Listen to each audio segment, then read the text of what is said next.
اللہ تعالیٰ نے اس لیے ایک راز بیان کیا ہے، دنیا کے اندر لیڈر بننے کی خواہشیں تو ہر ایک کی ہوتی ہیں، لیکن اللہ قیادت دیتے ہیں تو کس کو؟ وَجَعَلْنَا مِنْهُمْ أَئِمَّةً يَهْدُونَ بِأَمْرِنَا لَمَّا صَبَرُوا وَكَانُوا بِآيَاتِنَا يُوقِنُونَ۔ ہم قیادت اس کو عطا کرتے ہیں جس کے اندر دو صلاحیتیں ہوتی ہیں، ایک اس کے اندر برداشت کرنے کی صلاحیت، اور ایک دوسری صلاحیت اس کے اندر اللہ ذوالجلال کے فیصلوں اور شریعت پر یقین ہوتا۔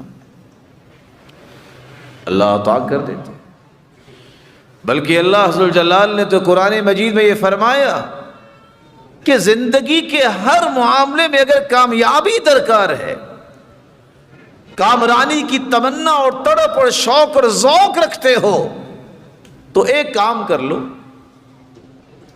برداشت کا دامن نہ چھوڑ۔ انی جزیتہم اليوم بما صبروا انہم هم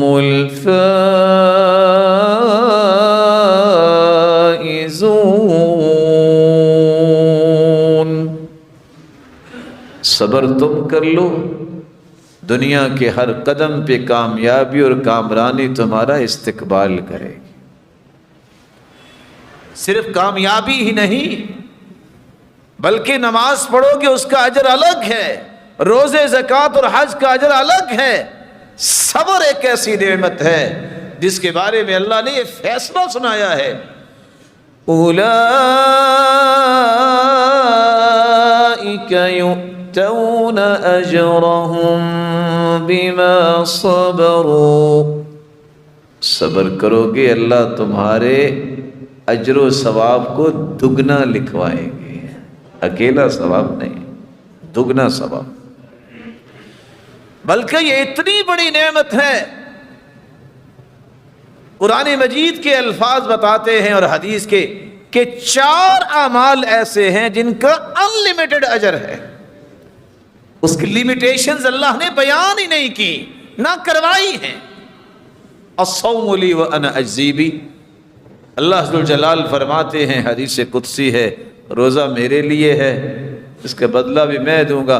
فرشتوں تم اس کا بدلہ لکھ ہی نہیں سکتے، تم لکھو کس نے روزہ رکھا ہے، میں کتنا اس کو بدلہ دوں گا، یہ قیامت کو فیصلہ سامنے آ گیا۔ انلیمیٹڈ۔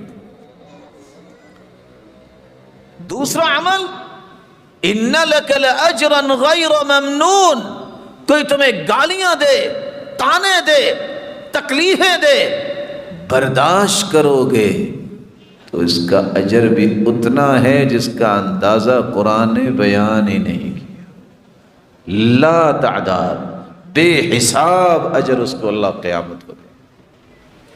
اور تیسرا عمل، فمن عفا واصلح فاجرہ علی اللہ۔ طاقت اللہ نے دی ہے، صلاحیت دی ہے، لیکن دل بڑا پیارا دیا ہے، معاف بھی کر دیتا ہے اور اصلاح بھی کرتا ہے۔ ایسے شخص کے لیے اللہ نے اجر بے حساب رکھا ہے، اس کا اندازہ بیان نہیں کیا۔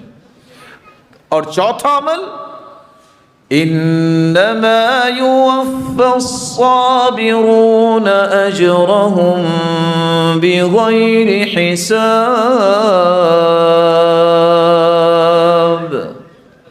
صبر کرنے والوں کو بھی اللہ بے حساب اجر و ثواب سے قیامت کے دن نواز دے۔